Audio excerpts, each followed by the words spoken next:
কক্সবাজারের চকরিয়ায় ডাকাতি প্রতিরোধ অভিযানে তরুণ সেনা কর্মকর্তা নিহত। আজ ২৪শে সেপ্টেম্বর রাত আনুমানিক ৩ ঘটিকায় গোয়েন্দা তথ্যের ভিত্তিতে চকরিয়া উপজেলার অন্তর্গত ডুল হাজারা ইউনিয়নের পূর্ব মাইজপাড়া গ্রামে ডাকাতির খবর পেয়ে চকরিয়া আর্মি ক্যাম্প হতে বাংলাদেশ সেনাবাহিনীর একটি দল দ্রুততার সাথে গমন করে। রাত আনুমানিক ৪ ঘটিকায় মাইজপাড়া গ্রামে অভিযান পরিচালনা করার সময় ৭-৮ সদস্যের একটি ডাকাত দল সেনা টহল দলের উপস্থিতি টের পেয়ে অন্যত্র পালিয়ে যাওয়ার সময় লেফটেন্যান্ট তানজিম সারোয়ার নির্জন ডাকাত দলের কয়েকজনকে তাড়া করেন।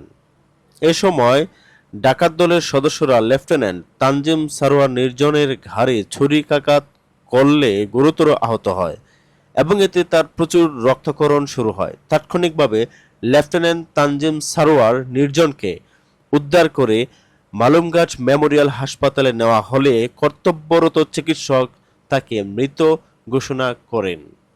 উল্লেখ্য, লেফটেন্যান্ট তানজিম সারোয়ার নির্জন টাঙ্গাইল জেলার একটি সম্ভ্রান্ত মুসলিম পরিবারে জন্মগ্রহণ করেন। মেধাবী এই তরুণ সেনা কর্মকর্তা পাবনা ক্যাডেট কলেজ হতে উচ্চ মাধ্যমিক সমাপনান্তে ৮২তম দীর্ঘমেয়াদী কোর্সের সাথে বাংলাদেশ মিলিটারি একাডেমি হতে গত ৮ জুন ২০২২ তারিখে আর্মি সার্ভিস করে এএসসি কমিশন লাভ করেন। উল্লেখ্য, ঘটনাস্থল হতে ৩ জন ডাকাতকে আটকসহ একটি দেশীয় তৈরি বন্দুক, ৬ রাউন্ড গোলাবারুদ উদ্ধার করা হয়। এছাড়াও ডাকাত সন্দেহে আরও ৩ জনকে আটক করা হয়। দেশ মাতৃকার সেবায় এই তরুণ সেনা কর্মকর্তার আত্মত্যাগ বাংলাদেশ সেনাবাহিনী গভীর শ্রদ্ধা ভরে স্মরণ করে এবং সেই সাথে তার শোক সন্তপ্ত পরিবারের সকল সদস্যের প্রতি সমবেদনা জ্ঞাপন করছেন।